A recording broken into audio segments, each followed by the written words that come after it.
জানেন চোপড়া এখন ন্যাশনাল নয় ইন্টারন্যাশনাল হয়ে গেছে। এখানে খাপ পঞ্চায়েত হয়েছে। এখানে যা ঘটেছে বাংলা বাঙালি ভারতীয় হিসাবে লজ্জায় মাথা হেট হয়ে গেছে। আমরা আজকে বিজেপির পক্ষ থেকে এমএলএসরা এবং আমাদের দার্জিলিং ডিস্ট্রিক্টের প্রেসিডেন্ট আমরা এখানে এসেছিলাম। Myself Suvendu Adhikari, leader of opposition, honourable Dipak Barman MLA, honourable doctor Shankar Ghosh MLA, honourable Durga Murmu MLA, honourable Chinmoy Deb Barman MLA এবং আমাদের অরুণ মন্ডল প্রেসিডেন্ট। আমরা সাডেন এসেছি, নইলে আইসি পালিয়ে যেত, ধরা পড়ে গেছে। যাই হোক, উনি মিট করেছেন। আমরা বলেছি উনি ওই 7-8 মিনিট যা বলে যাচ্ছে উনি শুনে যাচ্ছেন। উত্তর মানে এমন ক্যাওটিক সিচুয়েশন উনার, মানে না গিলতে পারছেন না বের করতে পারছেন।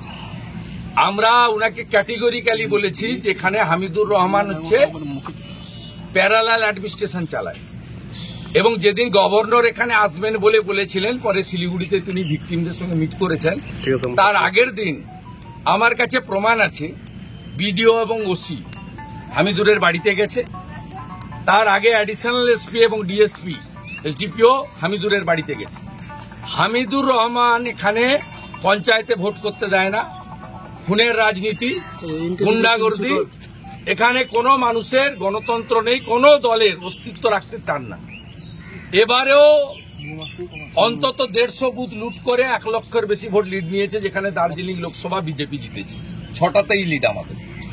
আমরা এখানে বলেছি এই তাজামুলের নেতৃত্বে গ্যাং অফ গুন্ডাস, এরা আজকে নতুন নয়, আদিবাসীদের উপরে নির্মম অত্যাচার করেছে, পঞ্চায়েত ভোটের নমিনেশনের দিন গুলি করে 3 জনকে খুন করেছে।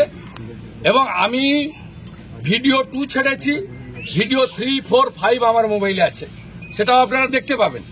একদিনের ঘটনা নয়, গত 7, 8, 9, 10 বছর ধরে মমতা ব্যানার্জির মুখ্যমন্ত্রীত্বে পুলিশের সরাসরি প্রশ্রয়ে একটা জঙ্গলের রাজ করা হয়েছে।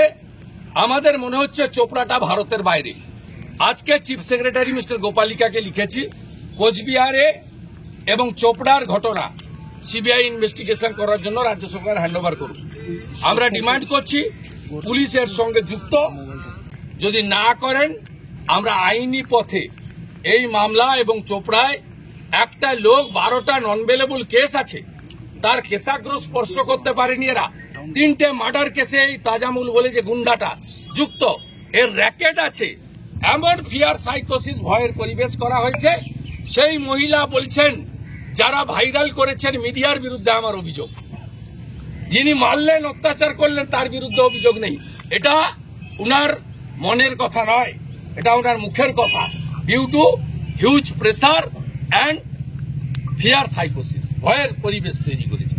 এই জিনিস বন্ধ করতে হবে। দিস ইজ ডেমোক্রেটিক কান্ট্রি, এখানে সংবিধান শেষ কথা বলবে, হামিদুর রহমান, তাজামুলরা শেষ কথা বলবে না।